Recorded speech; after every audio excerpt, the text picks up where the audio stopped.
Right now, the state says it found violations at a Rock County department after an investigation into a teen's death by suicide.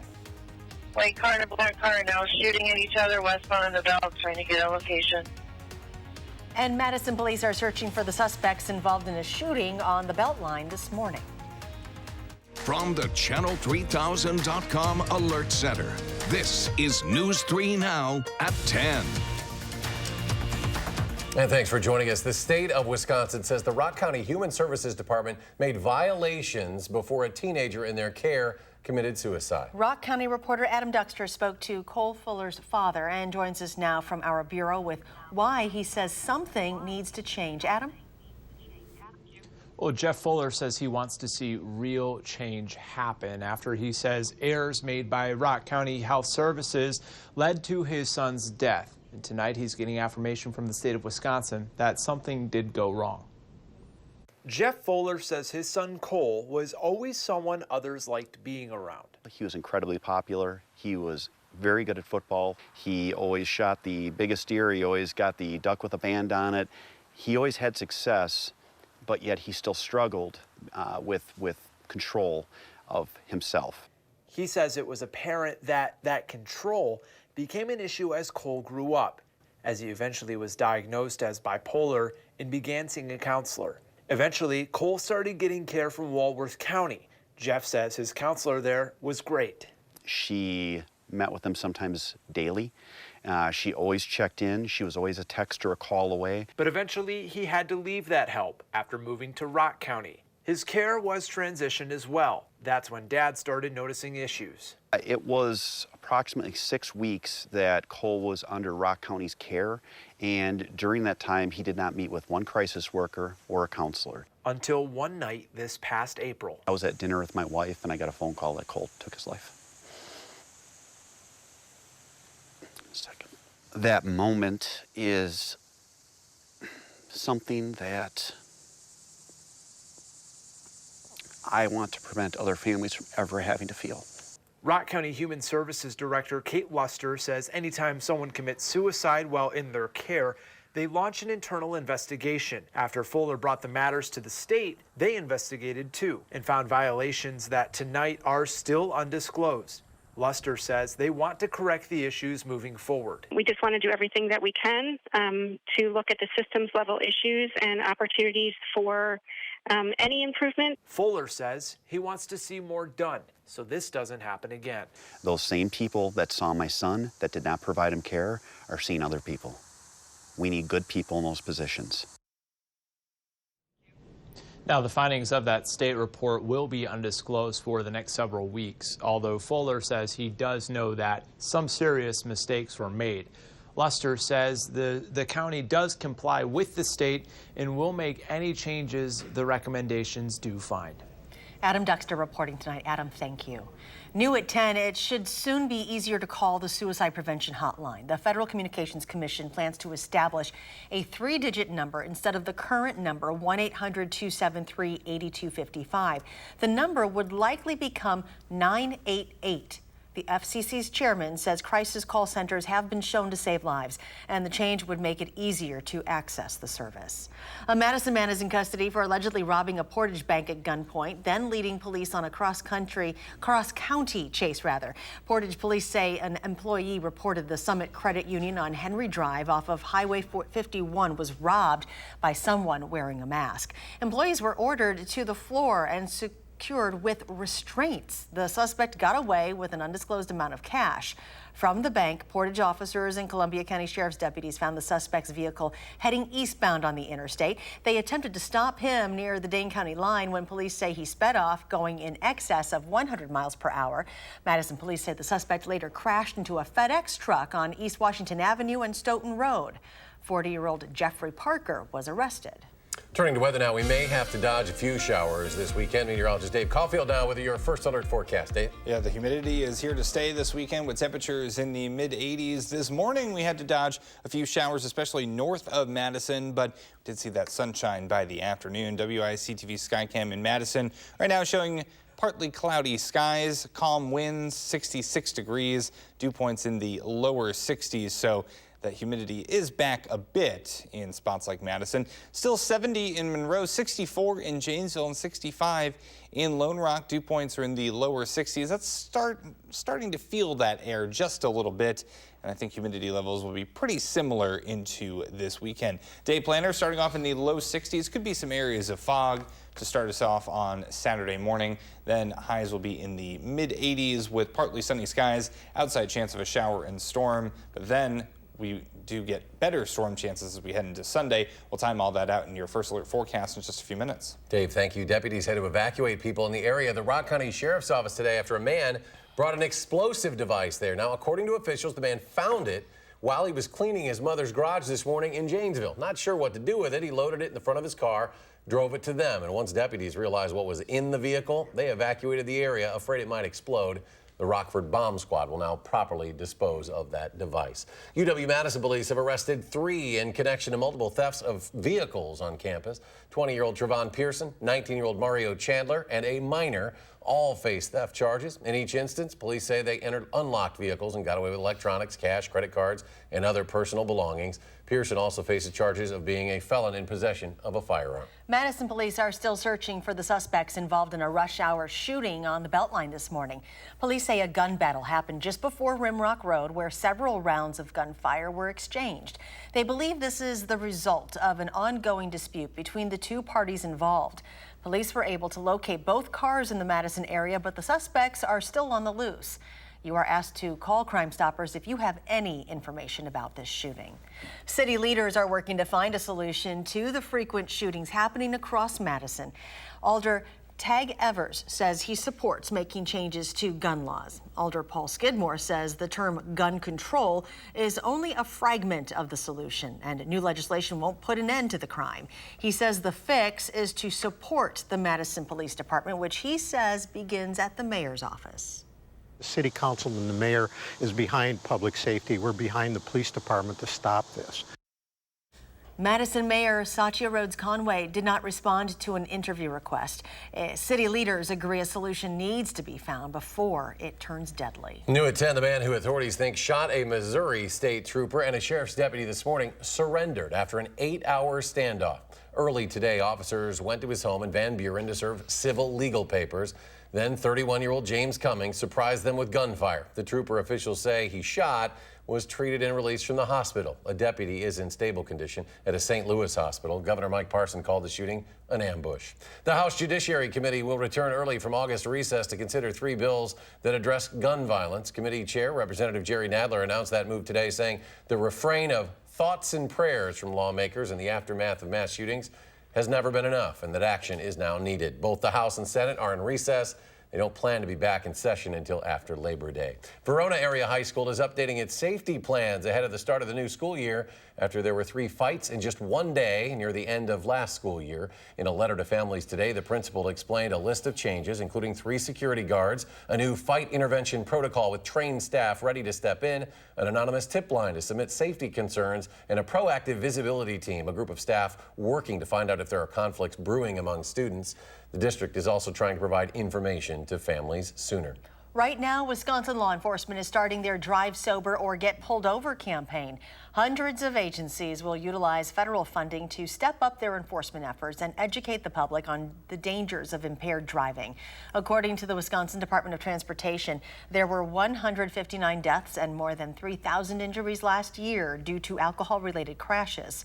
Wisconsin also has more than 5,000 officers trained to detect drivers under the influence of drugs and get them off the roads. The campaign runs today through Labor Day. Tonight, Hollywood is remembering Easy Rider actor Peter Fonda. The son of Henry Fonda, the brother of Jane Fonda, died this morning in his Los Angeles home after suffering respiratory failure for a bout with lung cancer. His family said in a statement, quote, "While we mourn the loss of this sweet and gracious man, we also wish for all to celebrate his indomitable spirit and love of life." Peter Fonda was 79 years old. Next at 10, a new UW-Madison internship is opening doors for Madison College students. And you can get fresh corn via conveyor belt in Sun Prairie this weekend. We'll take a look at the annual festival there. That's next.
Today, UW-Madison announced an internship for Madison College students that can help them transfer to a four-year college. The internship gives students laboratory experience they may not have had the opportunity to get before. Selected students are working at the Wisconsin Crop Innovation Center's Middleton Research Center, studying and testing gene editing that can improve crops. The internship runs throughout the rest of the summer and is paid. Directors of the internship say in the future it may extend to other institutions. Corn is in season and ready to be harvested, so Sun Prairie is celebrating with a festival this weekend. It kicked off today with a carnival, but the corn will be sold throughout the weekend. People can purchase a tote of corn for $8. About 70 tons of it will be shipped into Sun Prairie, where it'll move down a conveyor belt, and volunteers will fill those totes. For Carol Burrow, who has attended Corn Fest for 45 years, she can't imagine a better place to get corn. Each community has a different celebration of what's going on in their town, and we happen to have the Corn Fest. It's wonderful corn. I mean, I've been eating it for 45 years, and I've never gotten tired of it. People can add butter to their corn as well as salt, which will be hanging from containers in a salt tree. Uncooked corn will also be available for purchase. Uneaten corn and husks will be collected to give to a farmer with a lot of pigs to feed at the end of the festival. A happy update about Jerry the dog. The Sauk County Humane Society says he has made a miraculous recovery. You may remember in June we did a story about the Good Samaritan who took him to get help after being abandoned on the side of Highway 12. The Humane Society says Jerry had to have all of his teeth removed, learning to eat soft food with no teeth, and then underwent a successful jaw reconstruction surgery. He was discharged from UW Veterinary Care today and is recovering in a foster home. Now to weather, Dave Caulfield joins us with a look at our weekend forecast and maybe a few showers out there, right, through the weekend? With that humidity in town, you can't really count Mother Nature out when it comes to those showers. No showers tonight, though, in Castle Rock Lake. In fact, a gorgeous sunset from Val. Thank you so much for sending this in. I love the colors on this shot. That's where you want to be on a night like tonight. A little bit of humidity in the air, but still very, very nice. In spots across southern Wisconsin, the rain showers moved out after affecting spots north of Madison this morning, and a couple of stray showers this afternoon and evening, but generally pretty quiet and probably dry is how we'll remain into the overnight hours. And then into the day on Saturday, can't rule out a stray shower or storm in the afternoon, but really our models are having a tough time with that, kind of going back and forth.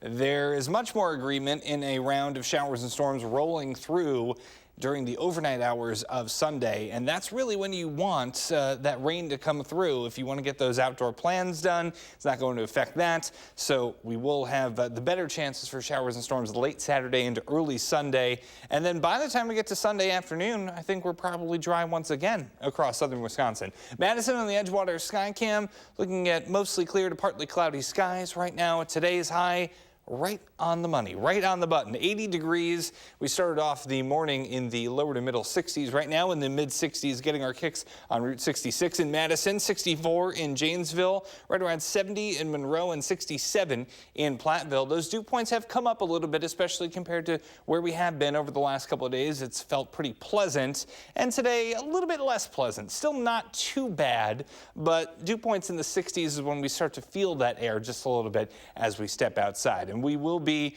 warm and humid over the next couple of days as we head into the weekend and into early next week. Highs will be right around the mid 80s, which is about 5 degrees above normal for this time of year. But then pleasant weather returning for the middle and end of the work week next week, with highs in the upper 70s and low 80s and some lower humidity values as well. Overnight temperatures in the low 60s, partly cloudy, mild, maybe some patchy fog as we start off Saturday morning, then into Saturday afternoon and the rest of the day tomorrow. Warm and humid with some showers and thunderstorms possible late. Again, those are going to be pretty spotty, and Future Track should show that. I just looked at it a couple minutes ago, so hopefully it hasn't changed in the last couple minutes. So by the time we get to the afternoon, maybe some showers and storms. Have the umbrella ready to go. You probably won't need it. That becomes a different story, though, as we get into early on Sunday. So if you're planning on heading out to maybe some early church services, keep this in mind. Some of those downpours could be quite heavy at times, and then we do start to clear out pretty quickly as we get into later on Sunday afternoon. So as far as future track precipitation goes, generally looking at about a ½ inch to an inch of rain, but there's definitely downpour potential here. We could see that with those elevated humidity values. Doesn't take much for Mother Nature to create a downpour or two, seemingly right over where you live. 7 to 10 day forecast, looking at the 70s returning for the middle of next week. So pleasant weather is here again. And then as we get into next weekend, we're in the 80s, and weekend shower and storm chances, they've been a staple of this summer, and they stick around for this weekend and next weekend. Well, at least we've got warmer temperatures. Yeah, exactly. That's a good thing. As school is almost starting, summer is not ending just yet. All right, thank you. Thanks, Dave. We got a pitcher's duel in D.C. tonight. Highlights from the Brewers and the Nationals coming away next in sports.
Well, Adrian Hauser starting on the mound tonight against the Nationals, and he had a pretty solid outing, giving up just 2 hits and 2 walks in 7 innings. But Patrick Corbin wasn't too bad either for the Nationals in the third. Orlando Arcia getting a big one off of him, 13th home run of the season.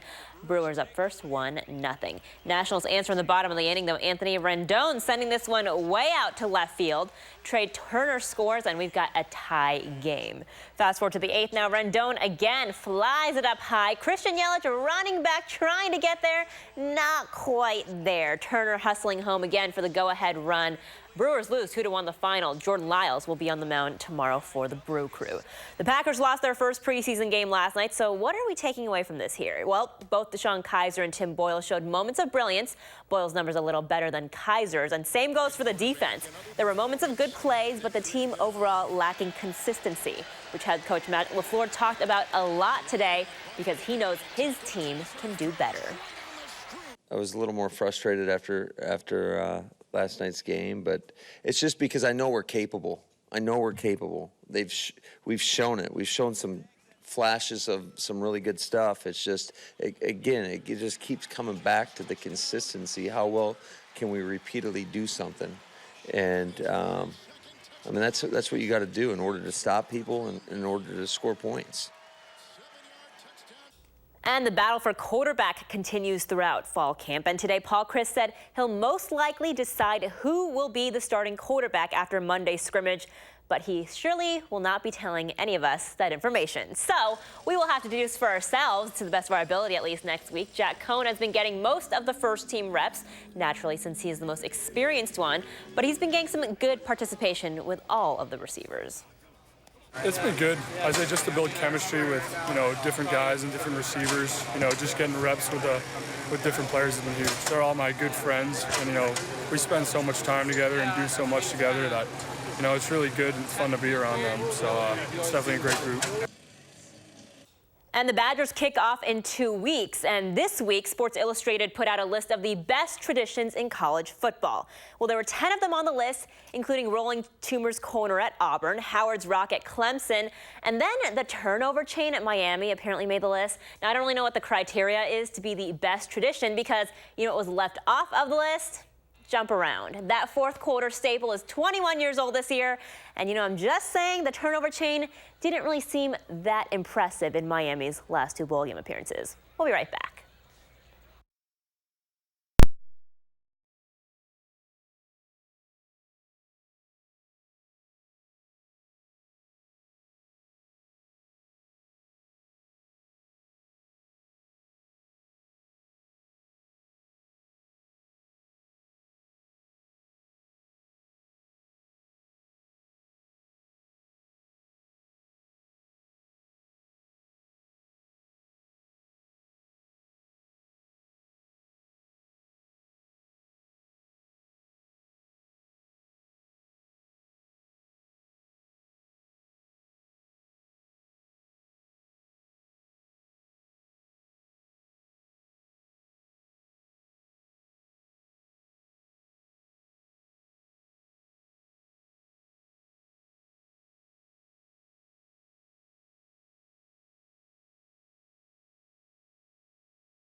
Dave's here with the final check of your forecast. Temperatures dipping into the low 60s overnight with some areas of fog possible to start us off tomorrow morning.